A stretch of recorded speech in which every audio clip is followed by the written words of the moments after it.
네, 여러분 이제 정치본색 심층토론 시간이 돌아왔습니다. 신인규 변호사 그리고 서영주 민주당 상근부 대변인 오셨습니다. 어서 오십시오. 네, 안녕하세요. 오늘 새벽에 안타까운 소식이었습니다. 저로서는 네. 정치본색 진행했던 조수진 변호사가 결국 이제 뭐 공격에 공격을 받다가 사퇴를 해버렸습니다. 일단 어떻게 보셨습니까? 우선은 조수진 변호사가 이제 갑자기 이제 사실은 공천을 받게 된 것인데 뭐 지금 이제 사퇴의 변을 보니까는 이제 변호 논란이 있더라고요. 근데 사실 저는 같은 업을 하고 있는 변호사 입장에서는 국선 변호, 사선 변호로 나뉘는데 사선에서 변호가 안 되는 분들을 국선 변호로 배당받아서 변호사들이 사실은 공익적 차원에서 변호 업무를 수행하는 거거든요. 근데 그걸 가지고 왜 그 변호인을 맡았냐 내지는 그 변론 과정에서 뭐 다소 무리한 주장이 있었다고 하더라도 그걸 가지고서 뭐 성범죄를 옹호했다는 식으로 둔갑시키는 것은 너무 과도한 저는 비판 아닌가. 이런 식으로 비판을 하면 사실은 변호사의 변호 업무라는 것, 어떤 범죄자라도 우리가 문명국가하에서 누구라도 변호를 받을 권리가 있는 거거든요. 방어권이 있는 거거든요. 그래서 헌법상 기본권 차원에서는 좀 매우 무리한 저는 좀 공세다라는 생각을 좀 가지고 있습니다. 한 사람을 악마로 만들어서 마녀 사냥을 했죠. 정말로 네. 인간으로 대할 수 있느냐 이런 식으로 청법자에 비유하고 이제 이렇게 막 공격하는 거 있지 않습니까? 네네. 너무한 거 아니에요? 그게 이제 지금 대한민국에서 벌어지는 아쉬운 어떤 사회현상 같아요. 어떤 한 사람이 무슨 꼬투리가 잡히면 거기에 대해서 집요하게 파고들어서 그 잘못에 대한 부분들의 시시비비 그리고 그런 어떤 현상이 나타날 수밖에 없는 그런 여러 가지 이 상황들이 있지 않습니까? 그러니까 예를 들어서 조수진 변호사가 변호사 업을 하면서 사람을 가려가면서 하는 그런 거는 뭐 정치를 오랫동안 꿈꿔왔다면 그렇게 할 수 있죠. 근데 변호업이라는 게 그렇지 않잖아요. 그 누구도 변론을 해야 되고 그리고 변호사가 승소하려고 변호하지 패소하려고 변호한 사람이 있습니까? 그렇지 않잖아요. 그래서 저도 최근에 이제 조수진 변호사 관련해서 비판 여론들이나 이런 게 있을 때 방송에 나와서 이런 얘기를 했어요. 어느 부분에 있어서 아쉬운 부분이 있을 수 있으나 그 한 가지를 가지고 아예 그냥 사회적 기준에서 미달하는 사람으로 낙인 찍히는 거는 너무한 거 아니냐. 이 부분은 조금 부족한 부분이 있다면 그 이후에 새롭게 채워갈 수 있는 기회를 주는 것들이 건전한 사회다라고 해서 저는 굉장히 좀 조수진 변호사에 대한 사회고 마녀 사냥식의 어떤 비판들 굉장히 아쉬웠다. 민주당 사정을 잘 아세요? 좀 여쭤보면. 그래서 이제 민주당에서 어제 저녁까지는 뭐 전혀 변동이 없을 것처럼 했는데 밤늦게 아마 결정이 된 것 같고요. 새벽에 본인이 이제 그 공지를 통해서 사퇴한다고 했는데 민주당이 실제로 이걸 상당히 큰 악재로 봤다. 그리고 실제 선거판이 뒤집어질 만큼 또는 상당히 수도권 판시에 불리할 만큼 큰 이슈였다 이렇게 보십니까? 어떻습니까? 현장에서 보시면. 그러니까 이재명 대표께서도 이 부분에 대해서는 국민의 판단에 맡겨보자 이렇게 얘기를 했던 것이고 여러 가지 당에서는 조수진 변호사가 다소 뭐 여론의 어떤 비판을 받을 수 있으나 선거의 악재라고 판단하지 않은 것 같아요. 네. 근데 이제 어제 신문들을 보면 보수 진보지 할 거 없이 사설부터 모든 방송에서 조수진 변호사에 대해서 거의 뭐 융단 폭격을 했어요. 그러다 보니까 이제 이런 부분들이 과연 그러니까 어린이 어떤 그런 성범죄 피해자와 여러 가지 사회적 약자에 대한 부분에 있어서 과연 그게 국민 눈높이에 맞냐라는 여론들이 당내에서 갑자기 부담으로 느꼈던 것 같고 최근에 보면은 이제 민주당이 성범죄와 관련돼서 너무 관대하다. 예전에 이제 우리 아픔이 있지 않습니까? 박원순 전 시장부터 해서 오거돈 시장 이런 부분들에 있어서의 연관까지 지금 보수 쪽에서 공격이 들어오니까 아마 총선을 20일 앞둔 상황에서는 조금 마음 아픈 결정을 한 것 같습니다. 저 민주당이 이제 조수진 변호사를 저는 2번 죽였다. 이걸 몰랐던 것도 아니고 그 지금 뭐 블로그에 올라있는 그런 오래된 이야기고요. 과거에도 또 이렇게 언급이 됐는데 변호사업의 이제 특징과 또는 윤리 규정에 맞느냐 아니냐 이제 이런 것들도 있었는데 이게 공천을 취소할 정도의 상황이 됐느냐. 물론 자진사퇴 형식이었지만. 자, 그래서 제가 드는 생각이 그러면 이번에 출마했던 국회의원들 여야 가리지 않고 변호사 출신이 많지 않습니까? 본인이 지금까지 변론했던 거 다 한번 찾아내서 피해자 쪽이 아니라 가해자 쪽에도 얼마든지 변호를 많이 했을 거 아닙니까? 그래서 시시비비를 다 가려보자. 이렇게 하면 정말로 이런 유사한 사건이 있으면 이제 정치를 하면 안 됩니다. 이렇게 지금 이분법적으로 볼 수도 있는 거 아닌가요? 그러니까 사실은 성범죄자의 전과가 있다 그러면 그런 사람 절대 공천하면 안 되는 거죠. 그건 너무나도 상식적인 문제고 지금 문제되는 것은 성범죄를 저지른 사람을 변호사가 본인의 자격을 가지고 우리 헌법에는 누구나 변론을 받을 권리가 방어권이 규정돼 있거든요.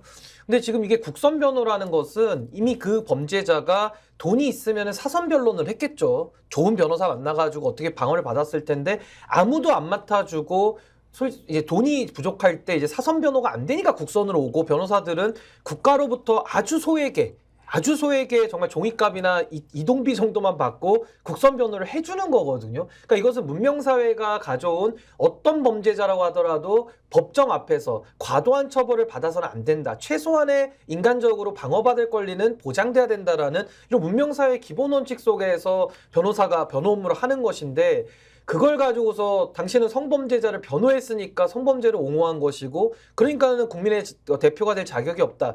이런 식의 논리적 비약을 갖다 쓰는 것은 그건 변호사 업무 자체를 하지 말란 얘기거든요. 그래서 저는 뭐 조수진 변호사가 매우 좀 부담스럽기 때문에 아무래도 선거에 미칠 악영향을 고려해서 뭐 사퇴를 했습니다마는 저는 뭐 충분히 이것은 돌파가 될 수 있는 논란 아닌가. 그리고 너무나도 과도하게 논란을 만들려고 하는 것은 전 국민들께서 다 지켜보고 계시거든요. 충분히 전 설명이 가능했을 거라고 보는데 어제 밤에 그렇게 뭐 입장을 내서 좀 저는 좀 매우 좀 안타깝게 생각을 했습니다.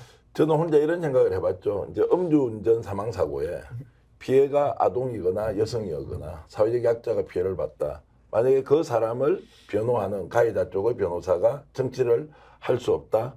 또는 좀 더 심하게 얘기하면 재벌 총수가 악행을 저질렀는데 이 사람의 변호가 필요해서 이제 변호사 업무를 진행했는데 알고 보니까 재벌을 옹호했다. 그럼 정치 못한다.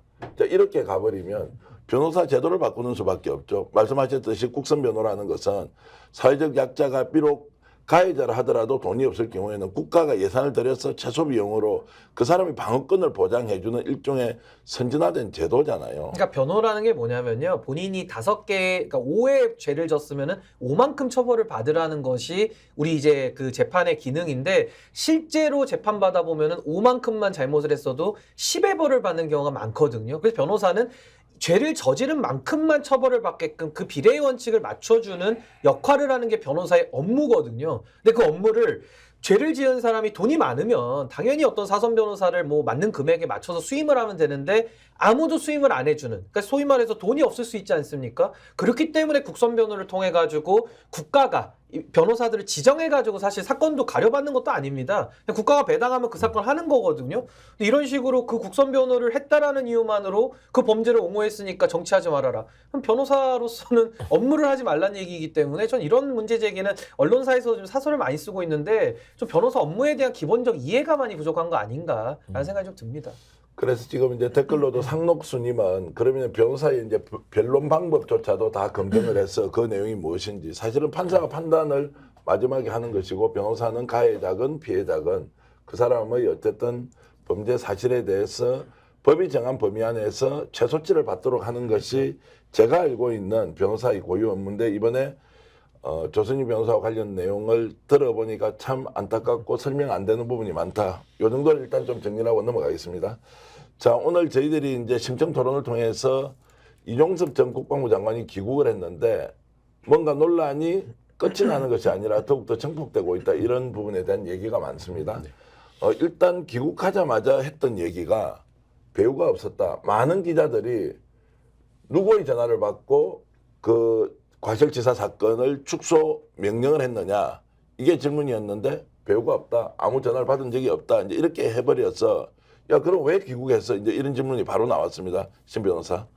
그러니까 지금 한동훈 위원장이 지금 그 이종섭 대사 문제를 가지고 귀국을 하라고 요청했더니 대통령실이 그 사안을 수용했다. 그래서 뭐 해결이 됐다는 식으로 국민 여론을 호도하고 있는데요. 지금 이 사안의 핵심 문제는 최수근 상병의 안타까운 희생에 대해서 박정훈 대령이 원칙대로 수사를 한 거에 대해 가지고 국방부 장관이었던 이종섭 대사가 그 사안을 축소했던 겁니다. 축소하고 은폐했던 것이 첫 번째 의혹 사안이라 밝혀져야 되는 국기문란 사안이고요.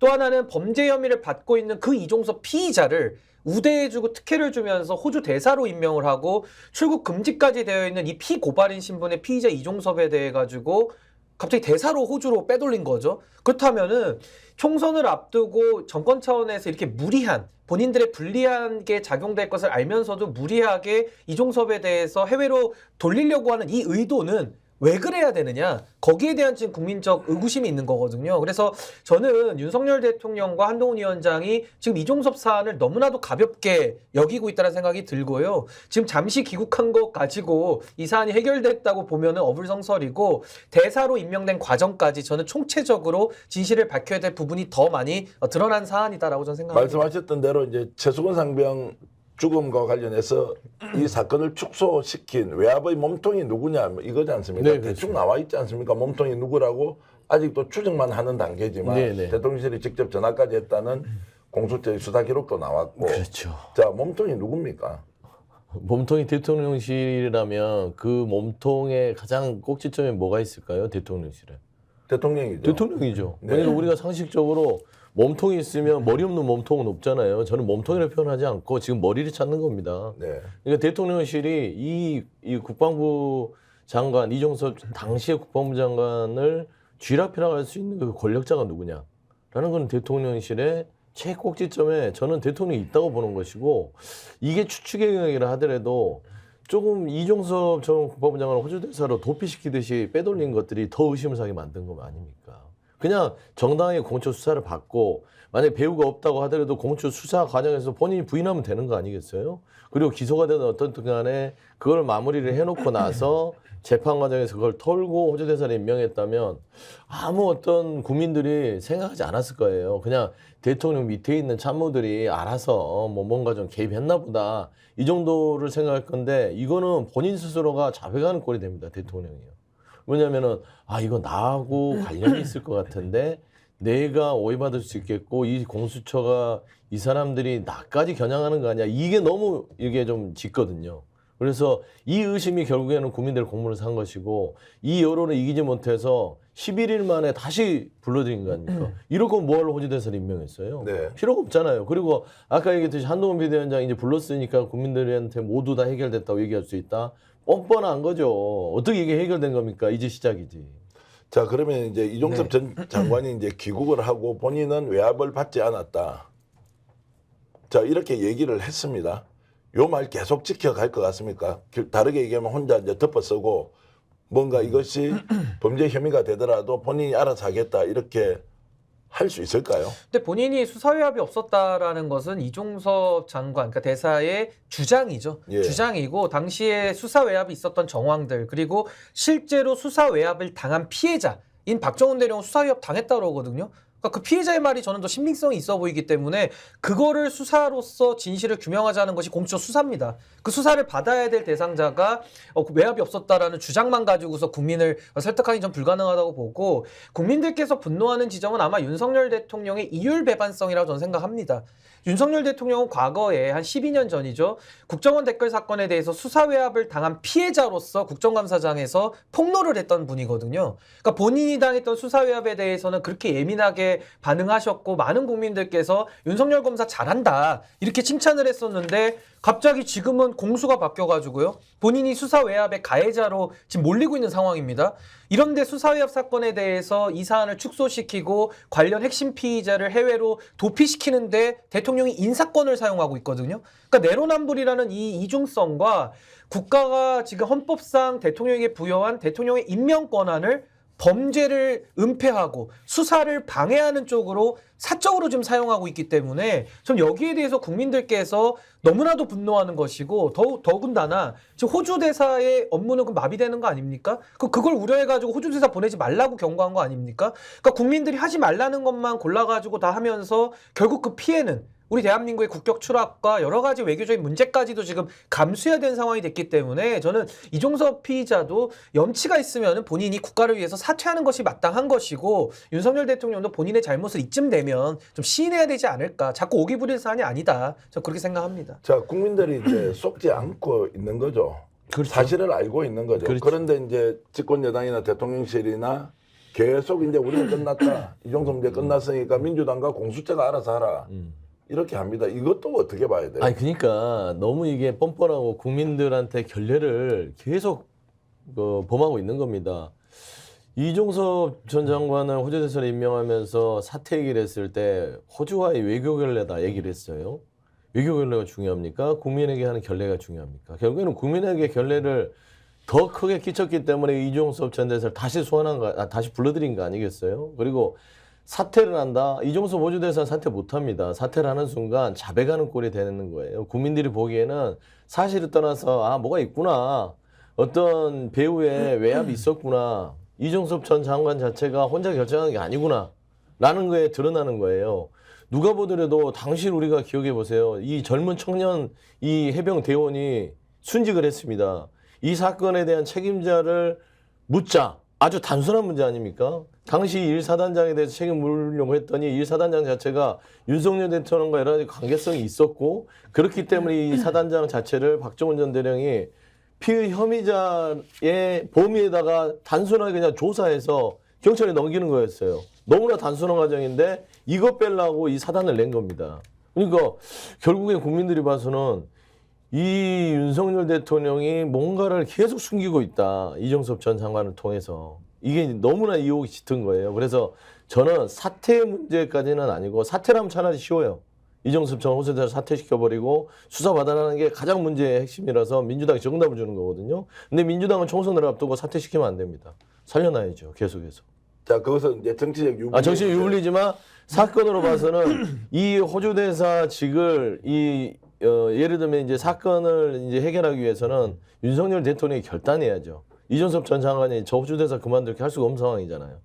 이 윤석열 대통령이 본인이 여러 가지 사례급제 못했다. 호주대사직을 내려놓고 젊은 해병대원에 대한 순직 사건을 반드시 밝혀내겠다 하고 직을 다시 사퇴를 시키고 수사를 받게끔 하는 이런 과정이 있어야 되는데 그건 너무 윤석열 대통령에게 상식을 요구하는 거라서 저는 기대할 수 없다. 근데 제가 볼 때는 윤석열 대통령이 이종섭 피의자를 사퇴시키기는 저는 불가능하다고 봅니다. 왜냐하면 지금 이종섭 피의자의 입을 막기 위해서 호주로 보낸 건데 이제 와서 사퇴시키면 이종섭 피의자 수사 받을 거 아닙니까? 그럼 가가지고 사실대로 진술을 하겠죠? 그럼 제일 위험해지는 사람이 또 윤석열 대통령 본인이기 때문에 저는 사퇴를 시키기는 매우 어려운 상황이다. 그러니까 지금 이 상황은 너무나도 난처한 상황이 돼버린 겁니다. 사퇴를 시키면은 범죄를 공수처에 가서 진술할 가능성이 높아지고 또 사퇴를 안 시키고 호주에 내보내자니 자꾸 범인을 도피시켰다는 의혹을 받고 있어서 이거 정리가 안 되는 사안이거든요. 그래서 저는 귀국만 갖고는 안 되고요. 또 하나는 보통은 공직자의 신분을 갖고 있는 사람도 범죄 혐의가 드러나면 직무 배제를 시키거든요. 이 사안은 아예 범죄 혐의가 지금 있어가지고 수사를 받아야 될 사람을 오히려 공직자로 지금 보내버리는 할 수 없는 일을 지금 대통령이 하고 있는 겁니다. 그래서 전 이 사안에 대해서는 지금 윤석열 대통령의 국정 운영이 여러 가지 난맥상이 있습니다만은 특히 이종섭 피의자를 호주 대사로 보낸 이 사안만큼은 너무나도 비상식적이고 비정상적이다. 이거 해명이 좀 돼야 됩니다. 자, 해명의 수준이냐 아니면 이것이 범법 행위냐의 문제도 좀 따져봐야 하는데요. 지금 대통령실에서 외압을 행사했다는 증거가 나오진 않지만 이종섭 장관이 수사 과정에서 어떻게 조치를 하라고 했던 것은 일단 수사 외압이니까 이게 직권남용으로 볼 수 있는 것이죠. 직권남용뿐만 아니라 지금 국방부 검찰단이 가가지고 경찰에서 수사하고 있는 그 기록을 갖고 와버렸거든요. 네. 그거 공무집행방해 되는 겁니다. 공무집행방해가 확실히 되는 것이죠. 당연하죠. 공무집행이 방해가 되고 결국에는 또 무고 혐의도 될 수 있을 것 같아요. 네. 박정훈 대령에 대해서 집단 항명 수괴죄를 뒤집어 씌운 것도 있기 때문에 여러 가지 이제 법률적 위반 사항이 자, 있습니다. 그걸 대통령이 직접 지시를 했거나 대통령이 누굴 통해서 전언을 했다라고 하면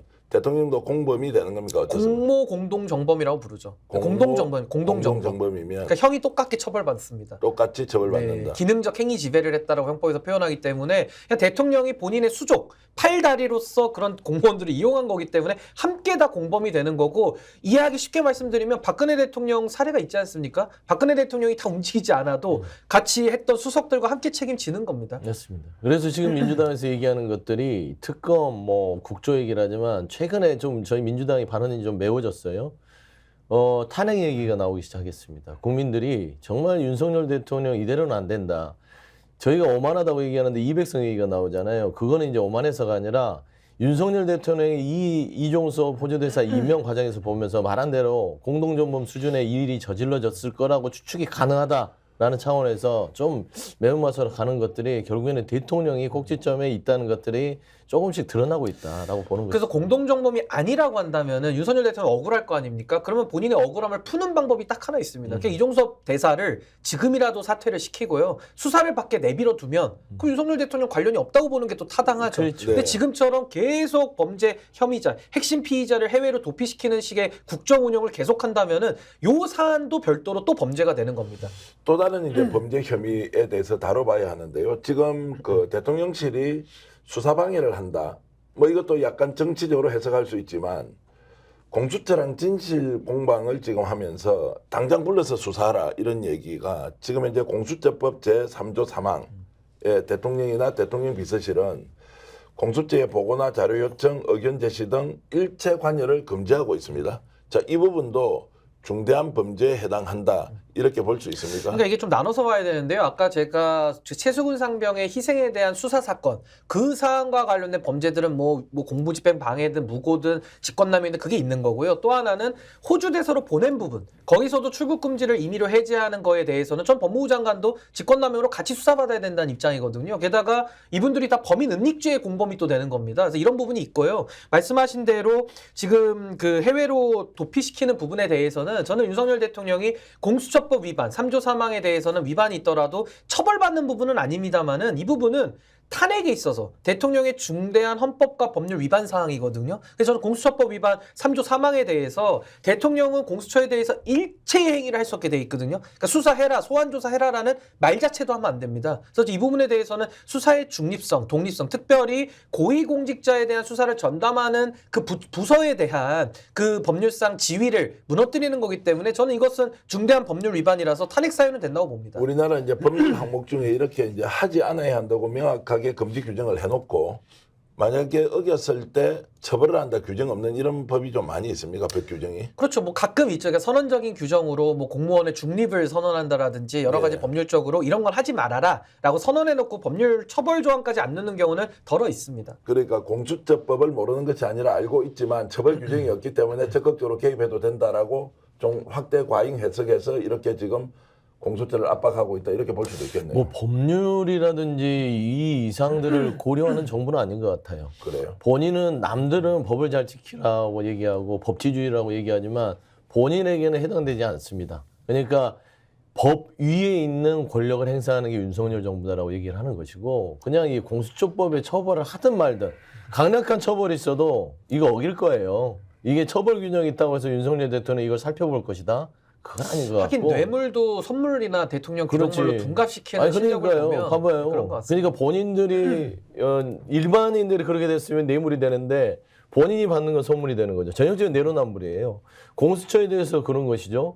검수완박에 대해서 그렇게 말하자면은 막 화들짝 놀랬잖아요. 검수완박 안 된다. 검찰에 대한 어떤 수사의 독립성과 이런 검찰의 능력들을 침해서는 안 된다 해놓고 나선 본인들이 또 공수처가 본인들의 목을 재우니까 또 공수처 개혁을 하려고 또 이렇게 뒤집는 거 아니겠습니까? 그러니까 이 윤석열 대통령의 스타일이 그래요. 그냥 내가 필요하면 법이고 뭐고 그냥 쫙 밀어붙이는 스타일이다.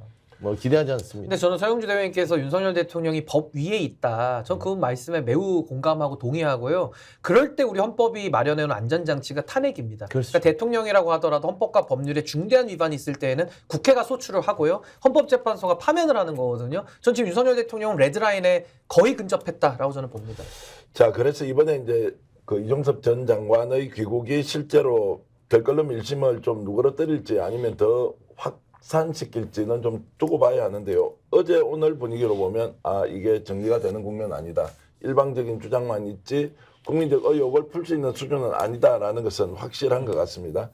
자, 그래서인데요. 지금 이제 조금 전에 탄핵 이야기도 나왔고 또 조금 전 프로그램에서는 자, 백석이하로 국민의힘이 갈 수도 있다. 이게 일종의 이제 정치적 금기어 같은 건데요. 네. 총선 때 예를 들어 탄핵 이야기를 하면 역풍이 불어서 민주당이 큰일 난다. 그런데 이걸 이제 다 사용하고 있단 말이에요. 아니, 다 사용하다는 것보다는 이제 정치권에서 이걸 본격적으로 거론하기 시작했다. 그래서 이제 수도권 이야기를 많이 했는데 오늘은 이제 두 분과 함께 낙동강 벨트, 부산, 경남, 울산의 선거 상황이 실제로 전국 선거를 잃는데 어느 정도 이제 중요한 일종의 바로미터 기준점이 될 수 있다고 해서 자, 저희들이 이제 한번 얘기를 해볼까 하는데요. 네. 자, PK에서 지금 상당히 민주당이 약진하고 있다. 거꾸로 이야기하면 국민의힘은 원래는 압승을 해야 하는데 이번 선거 만만치 않다 이렇게 나오고 있습니다. 어떻게 보십니까 지금? 그러니까 결국에는 이 총선 자체에 있어서 뭐 의석수를 예측한다는 건 굉장히 오만한 거지만요. 지금 이제 이 낙동강 벨트에서 좋은 어떤 신호들이 민주당 쪽에 오는 이유는 결국에는 윤석열 대통령이 민주당을 도와주고 있다. 근데 민주당이 굉장히 윤석열 대통령한테 감사할 일이 생길 거라고는 생각도 못했어요. 이게 결국에는 한동훈 비대위원장은 한동훈은 윤석열 대통령의 얼굴을 가리기 위해서 왔는데 윤석열 대통령이 저기 뒤에 있다가 갑자기 불을 질러버린 겁니다. 나타났죠. 그러면서 국민들이 탄핵이라는 이야기를 하더라도 거부감이 없는 만큼 수준까지 올라와 버렸어요. 그렇지 않습니까? 민심이 얘기하는 겁니다. 그러니까 민주당이 탄핵을 근거로 얘기했던 것들은 국민들이 받아들이지 못함에도 불구하고 정쟁력으로 얘기했을 때는 그게 우리에게 역풍이 불지만 지금은 탄핵이라는 얘기를 하더라도 국민들이 끄덕끄덕해요. 아, 그럴만하네. 그래야겠네. 이거는 정권 심판 수준이 아니라 탄핵의 수준까지 올라왔다. 왜? 본인이 범죄 혐의의 연루자로 갈 수 있는 이 사건에 대해서 핵심 증인을 빼돌려? 이거 영화에서나 보는 일을 지금 우리들 눈앞에서 한단 말이야. 이런 것들이 저는 부산에 반영이 됐다고 보는 것이고요. 저희가 의석수로 180석 이상 얻었을 때, 그러니까 지역구에서 163석이었죠. 당시에 부산의 분위기가 좋았습니다. 네. 그러니까 그 신호 말씀한 대로 바로미터가 낙동강 벨트가 있고요. 한강 벨트가 있는데 수도권 민심도 민심이지만 결국에는 부산 민심 자체가 전체 판에 있어서의 말하자면 바로미터가 될 수 있다는 측면에서는 지금 우리 민주당이 잘하는 부분이 있어서 이렇게 됐다고 하면은 너무 자만한 거고 윤석열 대통령이 이 국민의힘의 총선판에 그냥 기름을 끼얹어 버린 거예요. 저는 그 이득을 얻고 있다 보고 있습니다. 지금 혹시 우리가 부산일보하고 부산 MBC 여론조사한 거 그래픽으로 준비가 되어 있는지 모르겠는데 지금 부산일보와 부산 MBC가 조사한 내용을 보면 국민의힘이 우시한 지역 한 군데 사흘입니다. 더불어민주당은 사흘갑에서 우시하고 오차범위내 접전을 지금 벌이고 있는 곳이 부산 지역구 내에서 18개 지역구인데 8개가 지금 접전을 벌이고 있다. 그리고 지금 국민의힘이 우시한 지역 한 군데 그리고 민주당이 우시한 군데 한 군데 나머지 이제 접전이다. 이러면 지금 세석으로 제가 알고 있습니다. 부산에는 그 박재호 의원, 최인호 의원 이렇게 이제 전재수 의원까지 3명이 있는데 야 그러면 부산에서 세석 이상을 얻으면 지난번보다 총선에 훨씬 더 이제 우위를 점할 수도 있다. 이게 실제 가능할 것 같습니까? 근데 저는 사실 그 200석이라는 것이 오만하게 들릴 수 있습니다만은 200석이 왜 중요하냐면요. 대통령을 탄핵을 하기 위해서는 국회가 제적 3분의 2를 가지고 있어야 탄핵이 가능합니다. 절대 200석을 확보하지 못하면 탄핵을 할 수가 없거든요. 과거에 박근혜 대통령 탄핵 때는 국민의힘, 당시 새누리당에서 60명이 표를 줬기 때문에 탄핵이 된 거고요. 지금 같은 양당 결집 상황에서는요. 200석 확보 못하면요. 절대 탄핵 못 시킵니다. 그래서 윤석열 대통령에 대한 가장 강력한 국회의 견제권이 무력화되는 상황이기 때문에 저는 이 200이라는 숫자가 오만한 게 아니라 윤석열 대통령을 견제하기 위한 최선의 안전장치로 저는 좀 필요하다는 국민적 인식이 있는 것 같고요. 또 하나는 한동훈 위원장이 최근에 윤석열 대통령과 운명 공동체라고 자백을 해버렸어요. 그래서 이제는 윤석열 심판 플러스 한동훈 심판이 같이 가능해졌다라는 상황인 것이고 윤석열 대통령이 그동안에 수사거까지 했을 때는 헌법 유린이었습니다. 수사거가 뭐냐면요. 헌법에 나온 수사권, 그리고 거부권, 사명권까지 했을 때는 헌법 유린이라고 제가 불렀는데 최근에는 임명권까지도 헌법을 유린하고 있기 때문에 전 이제 헌법 파괴까지 이르렀다고 보거든요. 그럼 임명권이 뭐느냐? 이종섭 범인 은닉으로 도피시키죠. 또 최근에 주기환이라고 하는 그 대통령의 친구 갑자기 민생특보라는 자리 만들어가지고 자기 친구들 자리 챙겨주고 있습니다. 대통령에게 부여한 헌법상의 전 임명권 위반하고 있다고 보거든요. 그러면 수사거 임까지 헌법을 유린시키면 이거 헌법 파괴하고 있는 거예요, 대통령이. 그럼 이 헌법 파괴 대통령은 자리에서 끌어내릴 수도 있는 것이 우리 헌법이 국회에 부여한 탄핵 소추권이거든요. 그래서 저는 이 200석을 달성하기 위해서는 저는 반드시 부산의 민심이 굉장히 중요하다. 그래서 저는 최근에 조국 대표가 조국혁신당 바람을 일으키고 있는데 또 공교롭게도 조국 대표가 고향이 또 부산이. PK 아니겠습니까? 네. 그리고 또 장예찬이라고 하는 후보가 부산에서 막말을 했는데 자성하지 않고 자숙하지 않고 또 무소속 출마하겠다라고 국민을 아주 무시하고 있어요. 그러니까 이러한 오만함 속에서 조국 대표가 일으킨 그 바람이 윤석열 심판에 대한 여론을 부산에서 더 불지피고 있는 거 아닌가라는 생각이 좀 듭니다. 여기서 더 좀 보태고 싶은 거는 200석을 하는 게 민주당이 달라는 소리가 아닙니다. 민주당이 200석을 달라고 하는 것도 아니고 그럴 수도 없고 결국에는 아까 말씀한 대로 국민들이 더 이상 이 헌법을 파괴하는 대통령을 지켜봐야 되느냐. 그러면 이게 입법부가 해야 될 역할인데 이 입법부가 힘을 가지려면 200석이 필요하다. 그러니까 저희가 주장하는 바는 민주당 200석이 아니라 이 진보 진영에 그리고 윤석열 대통령의 이런 오만한 그리고 무도한 이 국정 운영을 막을 수 있는 입법부에 권한을 달라는 요구거든요. 그러니까 사람들은 민주당이 오만하다고 얘기를 할 수 있지만 이 200석은요. 우리 진보 진영이 200석을 다는 거죠. 말하자면 조국혁신당도 거기에 포함이 되는 겁니다. 그래서 민주당에 160, 170 이렇게 만들어주시고 조국혁신당뿐만 아니라 나머지 뭐 개혁신당이나 이런 나머지 군소정당에도 표를 몰아주셔서 국민의힘이 한 80석에서 90석으로 쪼그라들고 나머지 210석을 이 반윤 연대로 해서 탄핵을 할 수 있는 그런 강력한 힘을 달라는 요구죠. 자, 경남도 이제 원래 민주당이 3석을 가지고 있었거든요. 이제 김해 가벌이 있었고 양산을에 이제 김두관 뭐 경남도지사 출신 김두관 의원이 있는데 이번에 이제 창원 성산 지역구에서 허성무 전 창원시장이 선전을 하고 있어서 경남에서 한 4석 정도 나올 수 있다. 부산에서 지금 접전 지역이 8개고 1개는 확실히 앞서니까 부산에서 만약 5석이 나온다. 이러면 지난 총선에서 180석보다는 민주당이 더 얻을 수 있는 여건을 부산 경남에서 이제 갖추고 있다는 것인데요. 한강벨트가 무너지고 낙동강벨트도 국민의힘 쪽에서 보면 무너지고 있는 상황.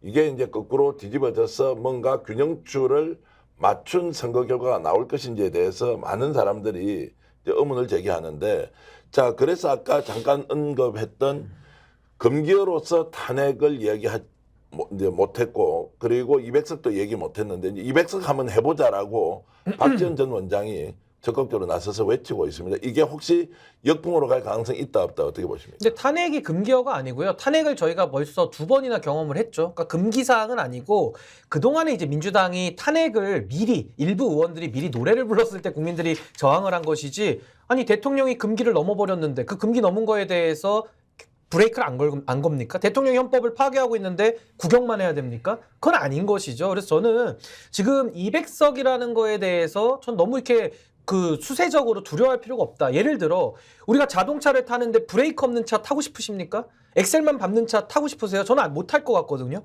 강력한 브레이크가 있어야 그 차가 엑셀만 밟을 때 그 안전성을 담보하는 거거든요. 그런 차원에서 전 200석을 이해하고 있는 것이고, 또 하나는 아무리 국회에서 200석을 줘도요. 탄핵을 자기 마음대로 못 시킵니다. 무슨 사유가 있고 국민들을 납득시켜야지 당연히 국회에서도 탄핵 소추를 하는 것이지 마음대로 합니까? 그렇게 할 수는 없는 거고요. 더군다나 국회가 탄핵을 소추했을 때 최종 판단은 헌법재판소가 합니다. 헌법재판소가 탄핵에 대해서 파면 권한을 행사하기 때문에, 결정 권한을 행사하기 때문에 전 국민들께서는 200석 가는 거에 대해서는 너무 걱정할 필요가 없다. 그리고 오히려 저는 국민의힘을 탈당한 입장에서 봤을 때 전 국민의힘이 정치적 심판을 넘어서서 이번만큼은 이 기회주의적인 정치에 대해서 전 역사적 심판까지 내려야 된다고 보거든요. 그러니까 심판을 넘어서 응징까지 가야 되는데 그 응징이라는 것이 말만 응징이 돼서는 안 되고요. 과거에 민주당 180석 가져갔지만 이번에는 대통령의 금기를 넘는 정말 상상 이상의 이런 경악스러운 국정 운영에 대해서는 저는 반드시 국회가 저는 탄핵이 필요할 때 탄핵도 해야 된다. 저는 그런 경각심을 대통령이 줘야 된다고 생각합니다. 볼퍼강님께서는 신인규 정확한 지적이다. 올소 신인규 화이팅 상록수님 이렇게 하셨고요. 네. 그러면 민주당도 이제 이런 상황 같으면 아예 탄핵의 범냐 200석 이상 가겠습니다. 국민 여러분 이번에 심판 확실히 합시다라고 정말로 당론으로 또는 적극적으로 이렇게 밀어붙일 수 있다 없다 지금 하고 있죠. 하고 있습니다. 예, 이재명 대표께서 이제 호남에 가서 얘기를 했죠. 예. 그러니까 뭐 탄핵시켜야 되지 않겠습니까? 이런 무도한 정권 비슷한 얘기를 한 거예요. 네. 이게 신인규 우리 위원장께서 하는 말이 구구절절 다 맞는 얘기입니다. 지금 민주당이 탄핵이란 부분들이 터부시됐던 것들은 무르익지 않았는데 먼저 던지면서 국민적 반감을 샀던 그런 경험이 있었던 것인데, 지금 왜 아까도 얘기했지만 과감하게 200석을 주십시오. 입법부에. 얘기를 해도 국민들이요 끄덕거리신다니까요. 이 민심 자체가 그렇게 변해버렸어요. 근데 이 민심을 변하게 만든 게 민주당이 정치 공작을 한 겁니까? 정쟁을 하려고 만든 겁니까? 아니잖아요. 결국 윤석열 대통령 본인이 만든 거예요. 본인이 헌법을 넘어서고 법 위에 군림하고 막무가내로 인사하고 자기 사람은 챙기고 본인과 배우자에 대한 어떤 뇌물 혐의라든지 범죄 공동 혐의라든지 이런 수사외압에 관련된 거는 말도 못하게 입틀막으로 막아버리는 이런 정권 운영을 하는데 어떻게 국민들이 끄덕거리겠어요. 그래서 이제는 200석이라는 부분들은 민주당에 주는 게 아니라 입법부로서 제발 좀 저 무도한 대통령에 대한 경고망동을 제어할 수 있는 장치를 만들어라. 라는 명령이 오는 거예요. 네. 그렇기 때문에 그 명령에 화답해서 자, 우리 탄핵을 위해서라도 나 잘못하면 탄핵시킬 거야? 라는 이런 입법부에 힘을 달라고 요구하는 겁니다. 지금. 자, 어쨌든 이제 민주당이 이렇게 받는 모습을 보면 민심이 그만큼 국민의힘에 불리하게 작용하고 있다. 사실 금기어였지만 이렇게 적극적으로 드러내놓고 탄핵 얘기를 하고 있다. 총선 지금 한 2주 정도 남았지 않습니까?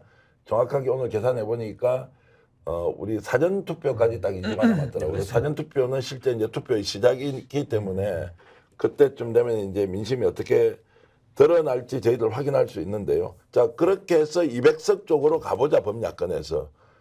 역시 민주당으로는 한계가 있기 때문에 조국혁신당, 소나무당 그리고 거기에 개혁신당까지 하면 어쨌든 범야 진영에 있는 보수든 진보 쪽이든 약진을 해야 하는데 지금 조국혁신당의 바람이 계속 일고 있느냐 아니면 좀 주춤한 것이냐 이런 부분은 좀 현장에서 어떻게 느끼십니까? 근데 저는 조국혁신당에 대해서는 저는 뭐 지금은 사실상 태풍이라고 봐도 전 좀 무방하지 않을까 싶습니다. 왜냐하면 이제 객관적인 지표를 놓고 봤을 때 뭐 여론조사 기간마다 좀 다릅니다만은 최소한 그래도 25% 이상 또 잘 나오는 거는 30%까지 나오고 있거든요. 물론 그 지지율이 실제 선거 결과로 반영될지는 좀 두고 봐야겠습니다만은 저는 이게 만약에 바람이 더 불면요.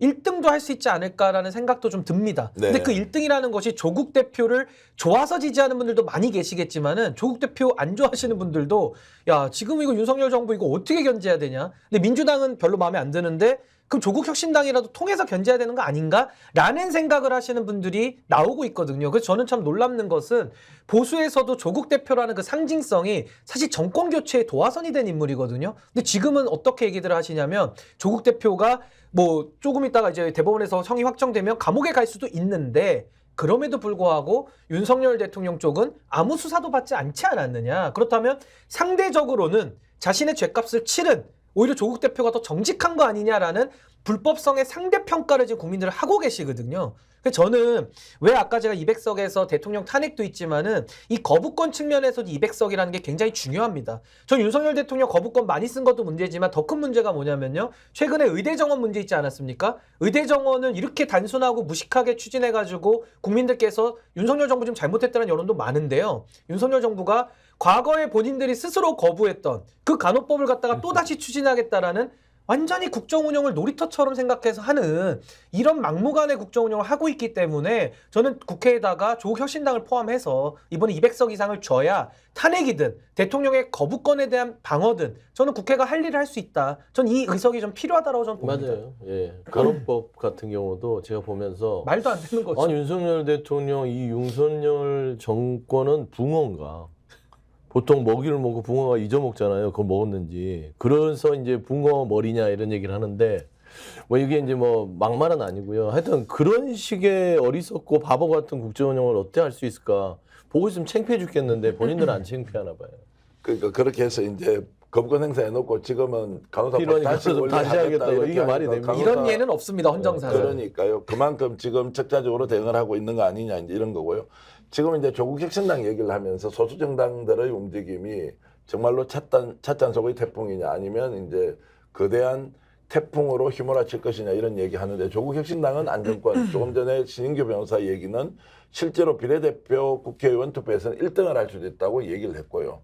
저는 이제 송영길 전 민주당 대표가 만든 소나무당도 예, 있죠. 엊그제 출범을 했는데 당원이 2만 명이 넘었고 네네네. 노영희 변호사가 전당원 투표를 했는데 또 1등을 했어요. 네네네. 손혜원 의원이 전 의원이 1등을 할 줄 알았는데 노영희 변호사가 입당 이틀 만에 1등을 했어요. 자, 이런 부분 소나무당의 이런 약진은 어떻게 보세요? 그러니까 이제 맛으로 표현할게요. 민주당이 좀 순한 맛이다 하면 조국혁신당이 매운 맛이고요. 소나무당은요 강력하게 매운 맛입니다. 그러니까 이게 말하자면 이 현 정부를 심판하는 데 있어서 민주당에 대해서 여러 가지 열성 지지층들은 야 좀 세게 싸워라 이런 주장들이 많거든요. 요구사항이요. 근데 최근에 이제 이재명 대표께서 지금 수위를 매운맛의 수위를 좀 올리시긴 했어요. 발언 자체가 탄핵 발언도 하시고. 근데 따지고 보면 조국혁신당 자체가 지금 그 매운맛을 실현해주면서 지지자들에게 전폭적 지지를 얻으면서 자리매김을 하는 겁니다. 윤석열 정권 더 이상은 못 살겠다. 이거 정말로 어떻게든지 심판하자. 3년은 너무 길다. 동의하는 겁니다. 어떤 행태든 간에 조국혁신당이 조국 대표가 대법원에 실형을 살 수도 있고 어떻게 이런 창당을 할 수 있어. 하지만 그 이런 비판에도 불구하고 윤석열 심판이 더 큰 거예요. 이익이. 그래서 지지를 이렇게 많이 보내주는 거 아니겠습니까? 저는 조국혁신당은 이미 자리를 잡았다고 보는 겁니다. 윤석열 정권 심판의 도구로서 국민들이 활용하겠다. 근데 소나무당도 지금 더 강력한 맛인데 더 강력합니다. 이건 완전히 종식시키자는 거거든요. 검찰을 해체시키자. 1년 안에 1년 안에 해체시키자. 1년 안에 끌어내리자. 근데 소나무당은 뭐냐면 이 더 말하자면 강한 맛을 원하는 지지층에 강력한 많은 성원을 받을 수 있는데 대표가 지금 인신이 가둬져 있잖아요. 감옥에 있죠. 그래서 그 차이입니다. 솔직히 송영길 전 대표가 지금 밖에 나가서 돌아다닌다면 저는 조국 혁신당 못지않은 어떤 퍼센테이지 더 강력한 맛을 원하는 지지자들이 있거든요. 저는 갈 수 있는데 일단은 저는 소나무당, 조국혁신당 그리고 민주당 이 세 축이 진보정에서 손을 잡고 반드시 200석을 이뤄냈으면 좋겠다. 그리고 이거를 국민들이 바라고 있는 방향으로 가고 있다. 저는 그렇게 생각합니다. 저는 소나무당의 주장이 뭐 다소 과격하게 들리는 분들도 계시겠습니다만은 저는 국민들께서 비교 평가를 하고 계신다고 봐요. 그러니까 결국에는 그 주장도 지금 매운맛으로 더 매운맛 표현해 주셨지만은 송영길 대표만 놓고 보면요. 이분 지금 구속돼 있습니다. 근데 아직 유죄가 확정된 건 아니지만 뭐 유죄가 나올 수도 있겠죠. 아무래도. 근데 이분이 구속돼 있는데 국민들은 어떤 생각하냐면요. 아니 돈봉투로 구속돼 있는데 그럼 저희 김연아 의원은 왜 활보하며 정우택 의원은 돈 받는 장면까지 나왔는데도 지금 거리를 활보하고 있지 않습니까? 이 불편 부당함, 이 편향성 여기에 대해서 국민들은 그럼 송영길 대표는 좀 억울하겠다. 이런 생각을 드는 겁니다. 그러니까 죄가 없다는 것이 아니라 왜 같은 사안에 대해서도 이렇게 차별적으로 하느냐. 여기에 대한 국민적 심판이 저 소나무당에 대한 지지로도 꽤 이어질 수 있다라는 생각이 듭니다. 제가 조금 수정하면 송영길 전 대표가 구속되어 있는 거는 돈봉투 사건처럼 사건 때문에 구속된 것처럼 알려져 있지만 실제로는 먹사연 먹고 사는 문제 연구소에 기부금 잘못 받았다. 이거 정치자금법 위반이라고 구속되어 있기 때문에 바깥으로 알려진 것과는 좀 다르다. 지금 현재 보석 신청을 하고 있고 아마 신문을 몇 차례 한 걸로 아는데 총선 전에 송영길 전 대표가 나오면 바람이 일어날 수도 있다 이런 이제 얘기가 나옵니다. 그런데 이제 워낙 늦게 소나무당이 출범을 하다 보니까 홍보물을 만들 시간이 없고 홍보물을 만들 돈이 없어가지고 어제부터 이제 당원들 상대로 모금 운동도 하고 이제 후원금을 받고 이렇게 하던데요. 오늘 아침입니다. 저희들 스픽스가 매일 아침에 민심 체크라는 이름으로 커뮤니티에 우리가 질문을 올립니다. 이게 이제 많을 경우에는 10만 명 이상이 투표를 하고요. 적을 경우에도 한 5만 명 정도는 투표를 하시는데 이게 이제 민심을 반영하는 투표거나 여론조사는 아닙니다만 스픽스를 주로 보는 분들이 어떤 생각을 하고 있는지를 오늘 질문을 했는데 오늘이 총선 1이라면 비례대표 국회의원 투표를 어느 정당에 하시겠습니까? 라고 질문을 했습니다. 2시간 지났는데요. 지금 3만 5천 명이 투표를 했습니다. 자, 더불어민주연합이 42%, 녹색정의당 1%, 국민의미래 2%, 조국혁신당 51%, 소나무당 5%. 이것은 이제 저희들이 여론조사는 아니고 우리 시청해 주시는 그 구독자나 시청자들이 자유롭게 의견을 내는데 제가 조금 놀란 거는 소나무당의 5%가 나오는 걸로 봐서는 스픽스를 보고 있는 분들은 소나무당에 대한 선호도가 상당히 생각보다는 있구나 이런 생각을 했는데 결국 변희재, 최대집, 그리고 노영희 변호사, 손혜원 전 의원 이렇게 이제 뭉쳤는데 좀 우스개로 얘기하면 색깔이 좀 모호하지 않습니까?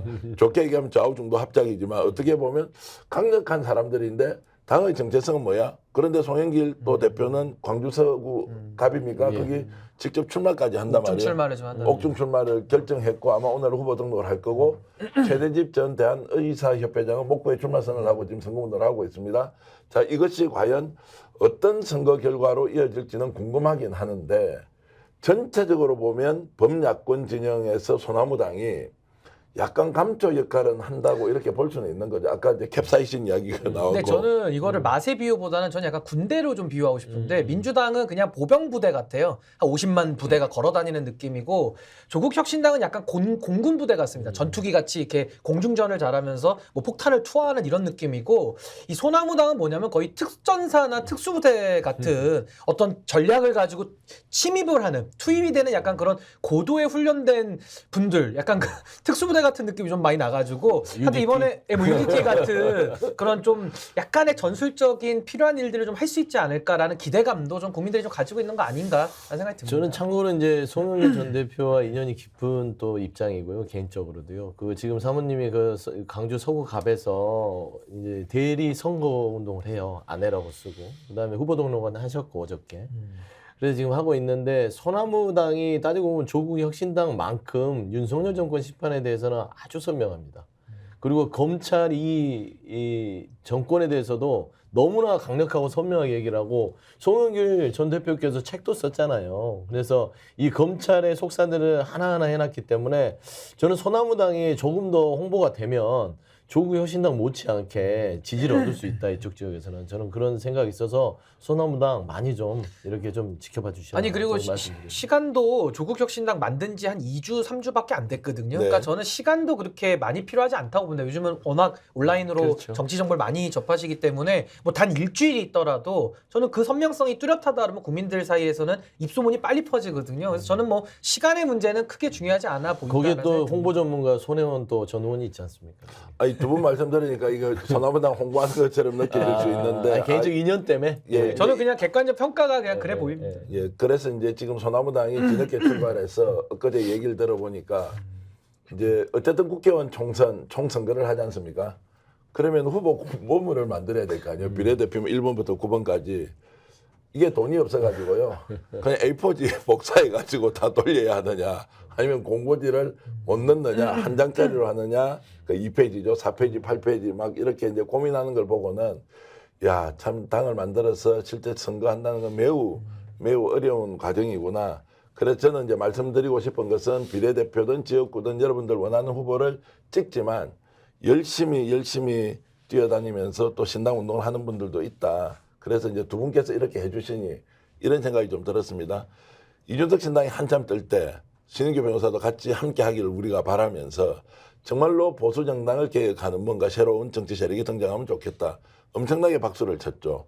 또 조국 혁신당도 어떤 상황 때문에 갑자기 떴을 때 저희들이 나서서 아 이렇게 하면 좋겠다 박수를 많이 쳤고 소나무당에 대해서도 아 그렇게 박수를 쳐줘야 한다. 왜냐하면 기성의 정치 세력들을 무너뜨릴 수 있는 변방의 이제 예를 들어서 하급 무사들이 정말로 혁명을 일으키듯이 이렇게 뛰어들 때는 조금 부족하고 덜 채워져 있어도 옆에서 박수를 쳐주는 것이 우리가 정치 문화를 좀 더 선진화하는 데 필요한 것 아니냐라는 생각 때문에 소나무당도 여러분 좀 응원해 주시면 좋겠다 이런 말씀을 좀 드리겠습니다. 참고로 저희 민심동행도 창당준비위원회로 5월달까지 활동을 하고 있으니까요. 예. 또 창당이 가능하면 저희가 보수 쪽에서 또 저는 윤석열 정권에 대한 강력한 저는 심판의 의지가 있는 저희 정당으로 가고 싶기 때문에 또 민심동행 창당준비위원회도 또 많이 한번 그래, 민심동행 또 빨리 창당을 해야 돼. 민심동행 아직 창당이 완료는 못했는데 조금 힘이 더 보태지면 창당이 가능할 걸로 저희도 보입니다. 그러니까 이번에 이제 여러분들이 창당하는 과정을 잘 이렇게 벤치마킹 하셔가지고 신인규 대표가 정말로 이제 창당을 하면 저희들은 열렬히 환영하면서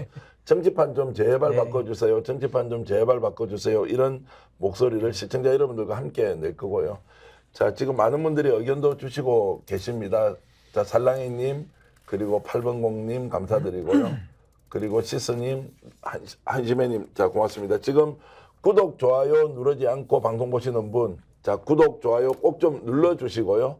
그리고 주변에 공유까지 해주시면 오늘 서용주 상금 부대변인과 신인규 민심동행 창당준비위원장이 이제 쏟아내고 있는 이런 좋은 생각을 함께 공유하시면 더욱더 여러분들의 정치적 지식과 이런 것들이 쌓여간다 이런 말씀을 드리고요.